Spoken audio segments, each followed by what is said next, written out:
మా అమ్మ మరియస్సమ్మ యొక్క జన్మదినం.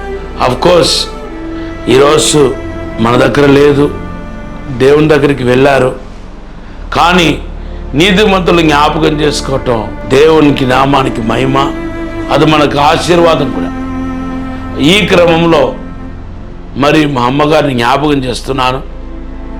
ఆమె చిన్ననాటి నుండి భక్తిలో ఎదిగారు. అంతేకాదు మమ్మలను మేము క్యాథలిక్స్ నుండి వచ్చినప్పటికీ, మేము క్యాథలిక్స్ కుటుంబం అయినప్పటికీ ఆ క్యాథలిక్ యొక్క క్రమ ప్రకారం, భక్తి ప్రకారం మమ్మల్ని ప్రభులో నడిపించారు.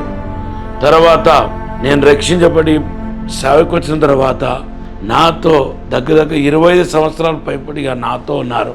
మరి సేవలు ఎంతో సహకరించేవాళ్ళు. ఆమెకు వచ్చే పెన్షన్, మా డాడీ హెడ్ మాస్టర్ కరెస్పాండెంట్, మాకు 2 స్కూల్ ఉండేది. సో తనకు కూడా పెన్షన్ వచ్చేది.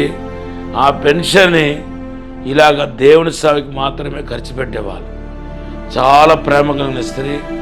అందరినీ హత్తుకొని మా మినిస్ట్రీలో ఉన్న అందరూ పిల్లల్ని తన సొంత బిడ్డలుగా భావించి వారి యొక్క అవసరాలను గుర్తించి నాకు చెప్పటమో, లేకపోతే చిన్న చిన్న అవసరాలు అయితే తనే వాళ్ళకు కొనిపెట్టడమో ఇలా చేసుకుంటూ ఉండేవారు. ఈరోజు ఆ పుట్టినరోజు వచ్చిందంటే ఇక్కడ రాజమండ్రిలో లెప్రసీ హోమ్ ఉంది, అక్కడికి వెళ్ళి ఆహారం పంచిపెట్టేవాళ్ళు. ఇక్కడ కొన్ని ఆర్ఫనేజ్ ఉన్నాయి, అక్కడికి వెళ్ళి వాళ్ళకి ఏదో ఒకటి చేసేవాళ్ళు. ఇక్కడ మా హాస్టల్ పిల్లలకు ప్రత్యేకమైన స్పెషల్ ఫుడ్ తయారు చేసి అందరికి వడ్డించేవాళ్ళు. ఇంక ఎంతసేపు ఆరాధన పాటే. ఇంకా తనకు నిద్ర రాకపోతే పాటలు పాడకుండా ఉండిపోయేవాళ్ళు.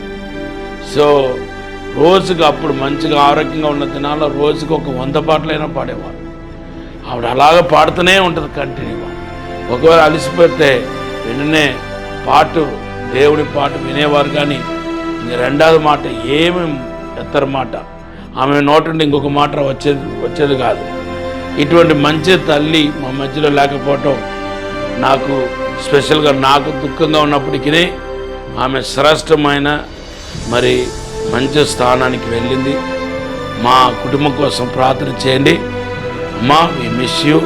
మరి మీరు శ్రేష్టమైన ప్లేస్కి వెళ్ళారు. God bless everyone. జీసస్.